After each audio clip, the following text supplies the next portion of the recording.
Assalamualaikum warahmatullahi wabarakatuh. Alhamdulillah kita dipertemukan lagi ya di pertemuan selanjutnya di mata kuliah Geografi Penduduk. Pada kesempatan kali ini kita akan membahas komposisi, distribusi, dan kepadatan penduduk. Jadi bab ini sebenarnya adalah gabungan bab dari pertemuan ke-6 dan 7. Jadi nanti di pertemuan ke-7 kita nggak ada materi, diganti dengan kuis. Jadi tolong perhatikan penjelasan atau slide presentasi yang akan kita bahas ini. Ada beberapa subtopik yang akan coba kita pelajari ya. Yang pertama, konsep komposisi penduduk. Selanjutnya, komposisi penduduk menurut umur dan jenis kelamin, piramida penduduk, analisis komposisi penduduk, dan kita akan juga membahas terkait dengan perbandingan komposisi penduduk negara maju dan negara berkembang, dan terakhir kita akan mempelajari distribusi penduduk dan kepadatan penduduk. Oke, untuk yang pertama kita akan mempelajari tentang konsep komposisi penduduk. Jadi komposisi penduduk itu dapat kita artikan sebagai pengelompokan penduduk berdasarkan variabel atau karakteristik tertentu. Variabel atau karakteristik apa? Jadi yang umumnya yang digunakan, karakteristik yang digunakan untuk mengelompokkan itu ada 4 ya. Ada karakteristik biologi, karakteristik sosial, karakteristik ekonomi, dan terakhir karakteristik biografis. Jadi untuk yang karakteristik biologi, misalkan ya, pengelompokan berdasarkan jenis kelamin, pengelompokan berdasarkan umur, dan pengelompokan berdasarkan etnis. Sedangkan karakteristik sosial itu maksudnya pengelompokan penduduk berdasarkan sosial, misalkan tingkat pendidikan, status perkawinan, dan lain sebagainya. Sedangkan untuk yang karakteristik ekonomi, misalkan di sini lapangan pekerjaannya itu apa, jenis pekerjaannya apa, tingkat pendapatannya berapa, dan lain sebagainya. Sedangkan yang terakhir untuk karakteristik biografis, misalkan komposisi penduduk perkotaan, pedesaan, benua, negara, provinsi, dan sebagainya. Dan di sini juga disebutkan di slide depan ya beberapa manfaat dari komposisi penduduk. Misalkan untuk mengetahui human resource ya. Jadi human resource ini maksudnya sumber daya manusia kan ya. Jadi di komposisi penduduk salah satunya di karakteristik biologi berdasarkan karakteristik biologi ada pengelompokan berdasarkan umur. Ada usia yang produktif, ada juga yang tidak produktif. Nah, dengan komposisi penduduk berarti kita mengetahui jumlah penduduk produktifnya nanti itu berapa. Nah, jumlah penduduk yang produktif inilah yang kita sebut sebagai human resource. Terus ada bahan pertimbangan untuk mengambil kebijakan ya. Jadi dari data ini berarti kan kita mengetahui umur sekian ada berapa, umur sekian ada berapa ya. Jadi dari situ kita bisa menjadi bahan pertimbangan. Misalkan jumlah penduduk yang usia usia kecil, usia yang baru lahir itu tinggi, berarti kan perlu kebijakan misalkan menggalakkan KB dan lain sebagainya. Terus membandingkan keadaan penduduk antara satu daerah dengan daerah lain. Nah, misalkan ada daerah yang padat dan ada daerah yang kurang padat ya, berarti kan harus ada kebijakan untuk transmigrasi dari penduduk yang di daerah yang padat ke daerah yang masih lenggang ya, yang kurang padat gitu. Subbab berikutnya adalah komposisi penduduk menurut umur dan jenis kelamin. Jadi ini termasuk dalam variabel atau karakteristik biologis ya. Jadi untuk ini umur dan jenis kelamin merupakan karakteristik penduduk yang pokok yang sering digunakan ya. Karena umur dan jenis kelamin itu berhubungan erat dengan perubahan penduduk ya. Makanya sering digunakan. Dan berdasarkan umur dan jenis kelamin ini, komposisi berdasarkan umur dan jenis kelamin ini, maka kita akan mengetahui beberapa hal. Misalkan data penduduk usia sekolah ya, itu berapa jumlahnya ya. Terus usia subur, ini kan bisa kita prediksi berdasarkan umurnya ya enggak. Terus usia balita dan usia tua juga bisa kita ketahui. Berdasarkan data komposisi penduduk yang didasarkan umur dan jenis kelamin ini, maka pemerintah dapat melakukan perencanaan pembangunan seperti perencanaan pembangunan sumber daya manusia, kebutuhan konsumsinya itu berapa, dan terakhir sarana dan prasarana itu bisa kita persiapkan ya. Jika kita mengetahui data komposisi penduduk berdasarkan umur dan jenis kelamin ini. Selain itu, di komposisi penduduk berdasarkan umur dan jenis kelamin ini kita menggunakan umur tepat. Apa yang dimaksud dengan umur tepat ini? Untuk lebih mudahnya, mungkin saya kasih contoh aja. Misalkan di sini ada penduduk usia 9 tahun, ini berarti penduduk yang telah berulang tahun ke-9 dan tidak belum berulang tahun ke-10 ya. Ini yang tunggal ya, maksudnya hanya satu angka aja. Tapi kalau misalkan seperti ini, kelompok umur 5 sampai 9 tahun ini berarti penduduk yang sudah berulang tahun yang ke-5 dan belum berulang tahun ke-10 ya. Jadi seperti itu yang disebut sebagai umur tepat ya.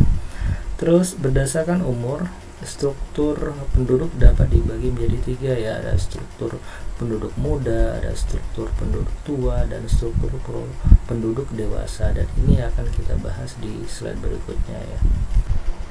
Selanjutnya adalah struktur penduduk berdasarkan umum. Ini sebenarnya sudah disinggung di slide sebelumnya ya. Jadi berdasarkan umur, struktur penduduk dapat kita bagi menjadi 3. Ada struktur penduduk muda, ada struktur penduduk tua, dan terakhir struktur penduduk dewasa.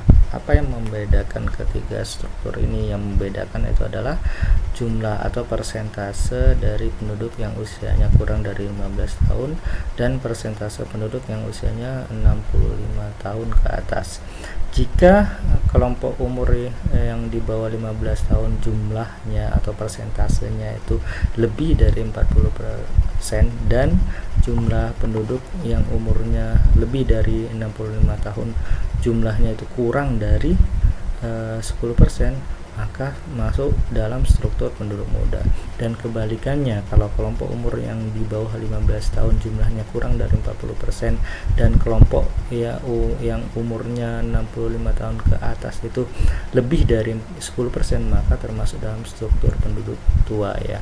Sedangkan untuk struktur penduduk dewasa ini tidak bisa dikategorikan struktur penduduk muda dan struktur penduduk tua.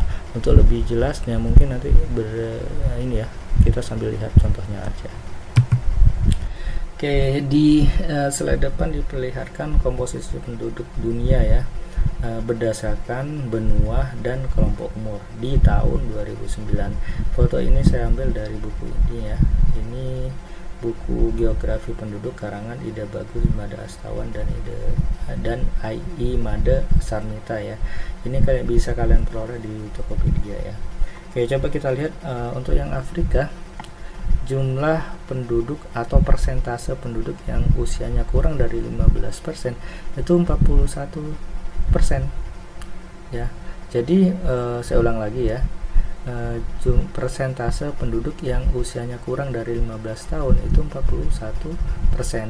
Sedangkan yang usianya 65 tahun ke atas itu persentasenya cuma 3%. Berarti ini kan sesuai dengan definisi yang pertama tadi ya, yaitu struktur penduduk muda. Struktur penduduk muda berarti kan yang termasuk ini yang usianya kurang dari 15 tahun itu lebih dari 40%. Kan ini 41 ya, berarti termasuk ya. Sedangkan yang 65 tahun ke atas itu kurang dari 10%. Ini kurang dari 10% karena cuma 3%. Maka yang untuk Afrika struktur penduduknya itu termasuk dalam struktur penduduk muda. Dan ini berbeda dengan yang di Eropa. Kalau di Eropa kebalikannya, penduduk yang usianya kurang dari 15 tahun itu kurang dari 40% ya, karena cuma 15% di sini ya. Sedangkan untuk yang usianya 65 tahun ke atas itu lebih dari 10%, yaitu 16%. Maka tergolong dalam tua, struktur penduduk tua. Sedangkan untuk Amerika ini berbeda ya. Pertama, coba kita lihat untuk penduduk yang usianya kurang dari 15 tahun persentasenya itu kurang dari 40% ya. Kalau kurang dari 40% berarti dia termasuk tua ya. Sedangkan yang 65 tahun ke atas itu kurang dari 10%. Kalau kurang dari 10% seharusnya masuk muda ya Kak. Jadi ini tua, ini muda. Berarti kan nggak bisa kita kategorikan muda atau tua, makanya dia masuk dalam dewasa. Oke, selanjutnya kita memasuki piramida penduduk. Jadi piramida penduduk ini gambarnya bisa kalian lihat di depan ya. Ada yang sebelah kiri, ada sebelah kanan ya. Jadi di piramida penduduk ini mempresentasikan beberapa hal. Yang pertama jenis kelamin. Jenis kelamin kalau kalian lihat untuk yang laki-laki itu ada di sebelah kiri ya. Sedangkan wanita ada di sebelah kanan. Terus selain jenis kelamin, piramida penduduk ini juga menunjukkan kelompok umur ya. Kelompok umur di sini bisa kalian lihat ada 0 sampai 4 tahun, 5 sampai 9 tahun dan seterusnya sampai 75 tahun ke atas ya. Di sini posisinya ada di tengah ya. Ada juga untuk yang ini ada di sebelah kiri, paling kiri ya. Selain jenis kelamin, umur, piramida penduduk juga menunjukkan persentase dari masing-masing kelompok umur ya. Yang bisa kalian lihat di sini ya, paling bawah ini ya. Misalkan saya kasih contoh 0 sampai 4 tahun, berarti ini persentasenya 7% ya untuk wanita, sedangkan untuk laki-laki juga sama 7%. Sedangkan antara 5 sampai 9 itu ada berapa nih? Anggaplah sekitar 6,5% ya untuk yang laki-laki, sedangkan untuk perempuannya juga ya hampir sama 6,5% ya. Dan kalau kalian lihat ini ada piramida penduduk bentuk yang pertama, ini piramida penduduk bentuk kedua ya. Dan ini bentuk pertama bersama bentuk kedua pada dasarnya sama ya. Cuma yang membedakan kalau yang di sini kan kelompok umurnya ada di tengah, kalau ini ada di pinggir sebelah kiri ya. Dan ini sama ya, sama-sama termasuk dalam piramida penduduk. Selanjutnya kita akan membahas tentang bentuk piramida penduduk. Jadi bentuk piramida penduduk dapat kita bagi menjadi 3 ya. Ada piramida penduduk muda, piramida penduduk dua atau stasioner, dan terakhir piramida penduduk tua atau konstruksi. Untuk yang pertama, piramida penduduk muda, gambarnya bisa kalian lihat di depan ya. Jadi bagian bawah itu lebar, terus makin ke atas makin sempit. Cirinya itu yang pertama, angka kelahiran sangat tinggi ya dibandingkan dengan angka kematian, dan jumlah penduduk usia muda sangat besar ya. Ini karena angka kelahirannya yang tinggi tadi ya, dan usia tuanya sedikit jumlahnya ya. Terus pertambahan penduduk tinggi karena angka kelahirannya tadi tinggi ya. Terus terdapat di Indonesia, Thailand, dan Malaysia. Sedangkan untuk piramida penduduk tua bentuknya bisa kalian lihat di depan ya. Jadi bagian bawah itu sempit, kemudian makin ke atas ada suatu titik yang dia paling paling lebar ya. Nah, di sini ada ciri-cirinya. Yang pertama, jumlah penduduk kategori usia muda sangat kecil karena angka kelahirannya itu kecil, dan jumlah penduduk tertinggi berada pada usia dewasa ya, atau sampai ke tua ya, dewasa atau tua ya. Jumlah penduduk muda lebih kecil dibandingkan jumlah penduduk tua. Pertambahan penduduk itu malah penurunan ya, itu karena ini jumlah kelahirannya itu kecil ya. Jumlah kelahiran itu lebih kecil daripada jumlah kematian, sehingga pertumbuhannya minus. Terus terdapat di negara seperti Jerman, Belgia, dan Belanda. Dan terakhir untuk piramida penduduk dewasa atau stasioner, ini jumlahnya gambarnya bisa kalian lihat di depan ya.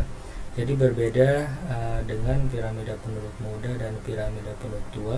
Kalau piramida penduduk dewasa ini di semua sisi dari bawah ke atas itu hampir sama ya persentasenya. Ciri-cirinya bisa kalian lihat di depan. Pertama, jumlah penduduk pada setiap kategori atau kelompok hampir sama. tingkat kelahiran cukup rendah, dan juga sama ya, tingkat kematiannya juga hampir sama, yaitu rendah juga. Pertumbuhan penduduk sangat kecil, atau bertambah tapi sangat kecil, dan ini terdapat di negara seperti Amerika, Inggris, dan Prancis ya. Selanjutnya kita akan memasuki subbab berikutnya, yaitu analisis komposisi penduduk. Jadi seperti yang di slide sebelumnya saya informasikan, analisis komposisi penduduk berdasarkan umur dan jenis kelamin ini umum atau banyak digunakan karena dinilai sangat mempengaruhi penduduk di masa mendatang. Maksudnya seperti ini, misalkan masa subur itu kan dapat kita prediksi dari umur dari penduduknya. Selain itu, jika jenis kelamin laki-laki dan perempuan itu seimbang, maka kemungkinan atau potensi untuk pertumbuhan penduduk tinggi itu akan semakin besar.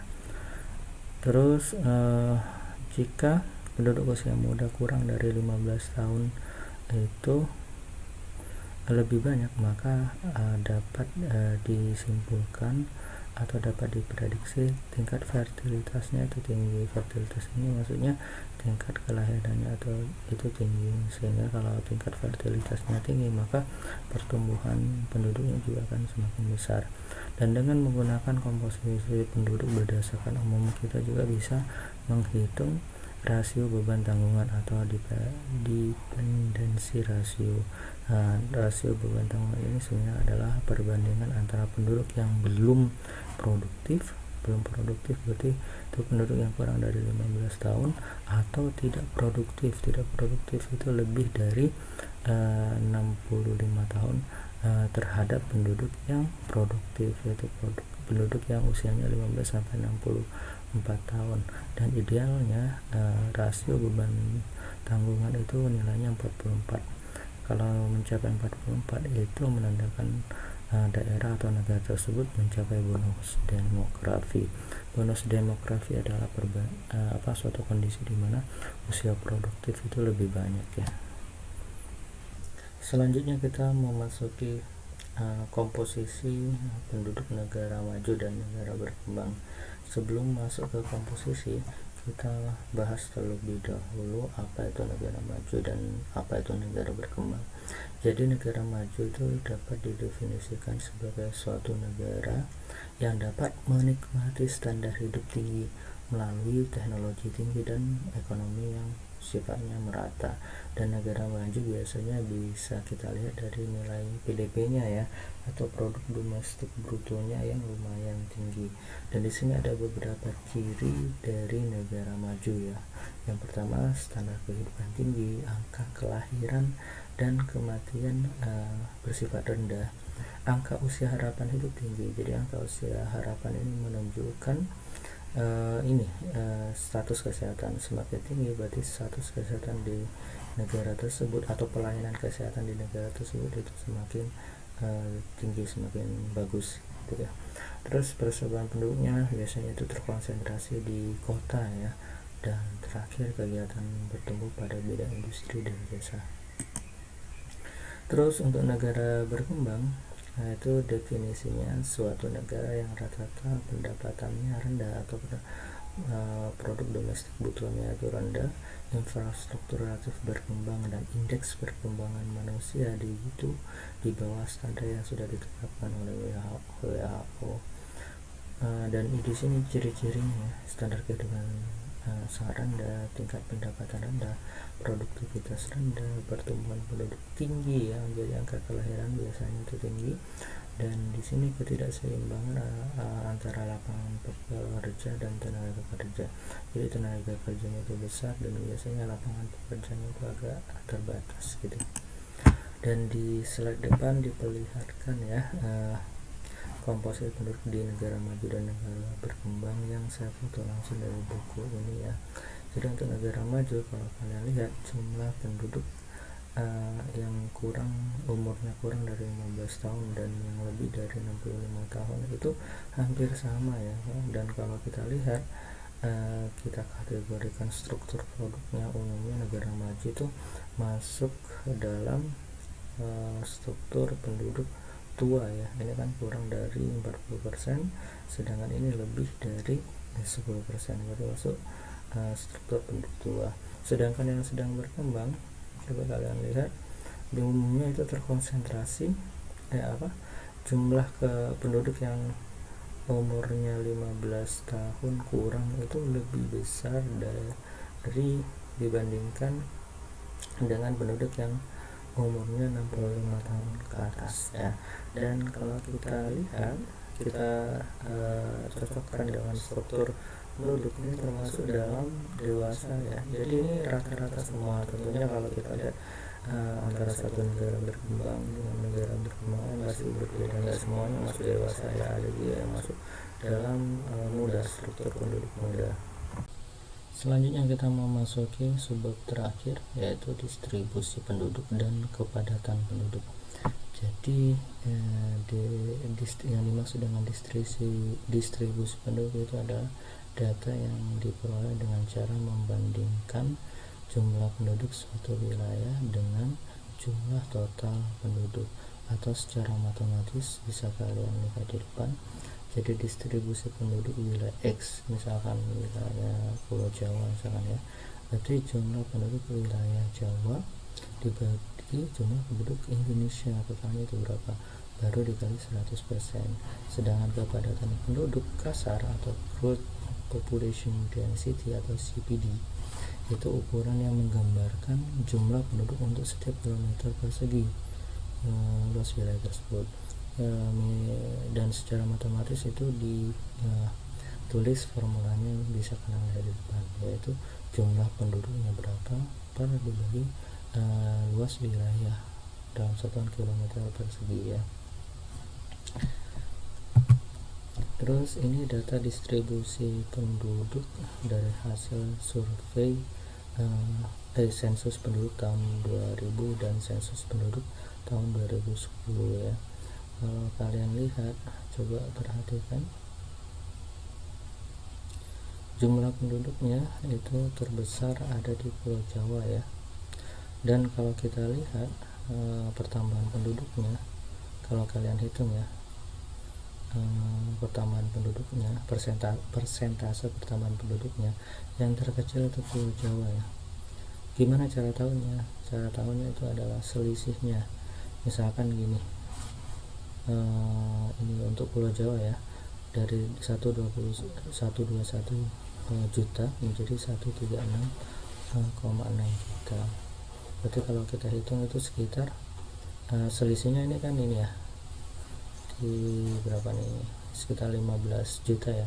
Jadi 15 juta per 121 juta itu hasilnya sekitar 0,12. Sedangkan di provinsi lain kalau kita hitung dengan cara yang sama itu lebih besar, antara 0,2 sampai 50% ya. Itu ada di provinsi Papua ya. Jadi kalau kita lihat dari jumlah penduduknya, memang Pulau Jawa itu adalah yang terbesar ya. Tapi kalau pertambahan penduduknya, kalau kita hitung, Pulau Jawa itu paling kecil, yaitu pertambahan penduduknya 0,12% dari tahun 2000 sampai 2010. Sedangkan di provinsi lain itu bervariasi, namun secara umum itu lebih tinggi daripada di provinsi Jawa. Terus kita lihat persebaran penduduknya, masih ingat kan ya cara memperolehnya, dengan cara membagi jumlah penduduk di daerah itu dibagi jumlah penduduk total di suatu negara. Dan kalau kita hitung, Pulau Jawa itu persebaran penduduknya tinggi, hampir 59,1%, jadi hampir 60% ya. Jadi 60% penduduk Indonesia itu berada di Jawa, kemudian baru ada di Sumatera dan seterusnya ya. Dan di tahun 2010 itu hampir sama, nggak berubah ya ini urutannya. Tapi kalau kita lihat untuk Pulau Jawa dari 59 menjadi 57, berarti kan persebaran penduduknya makin menurun ya, walaupun nggak terlalu signifikan. Kemungkinan ini karena ini adanya transmigrasi yang dilakukan oleh pemerintah melalui program transmigrasi. Sedangkan untuk Sumatera dan daerah lain mengalami peningkatan, tapi tetap persebaran penduduk tertinggi itu terdapat di Pulau Jawa. Terus ini distribusi penduduk yang dihubungkan dengan luas wilayah ya. Kalau kita lihat untuk Jawa itu tadi kan persentasenya persebaran penduduknya 57,5%, dia hanya menempati 6,8% luas wilayah Indonesia. Dan coba kita lihat yang di Papua ya, Papua itu persebaran penduduknya 1,5% dan menempati luas wilayah yang lebih besar dari Pulau Jawa, yaitu 21,8% luas wilayah Indonesia. Dan yang mencolok di Kalimantan ya, ini 5,8% dan luas wilayah, persentase luas wilayahnya itu terbesar di antara yang lain ya, yaitu 28,5%. Terus itu tadi berdasarkan pulau ya. Nah, kalau kita lihat berdasarkan provinsi, yang terbesar distribusi penduduknya itu adalah Jawa Barat ya. Jadi Jawa Barat yang memang jumlah penduduknya sangat besar ya, karena luas wilayahnya yang juga besar ya. Dan kalau kita lihat persentasenya 17,4% ya. Terus ini tadi sebelumnya itu adalah distribusi, sedangkan ini adalah kepadatan penduduk. Tadi kepadatan penduduk kan diperoleh dengan cara membagi luas wilayah jumlah penduduknya berapa dibagi luas wilayahnya itu berapa. Dan kalau kita lihat yang paling padat, yang punya kepadatan penduduk tertinggi itu adalah DKI Jakarta ya. Jadi luas wilayahnya kecil tapi jumlah penduduknya itu besar, jadi kayak nggak seimbang gitu ya. Berikutnya ini adalah data kepadatan penduduk yang lebih lengkap ya dari semua provinsi. Jadi ini diwarnai ya tingkat kepadatannya. Jadi misalkan saya kasih contoh beberapa provinsi di Pulau Jawa secara umum tingkat kepadatannya antara 242 sampai 1215, dan ada juga yang tingkat kepadatannya 1215 sampai 14.440. Dan ini beberapa daftar pustaka yang saya gunakan. Kalian juga bisa menggunakan daftar pustaka lain di internet, sangat banyak sekali.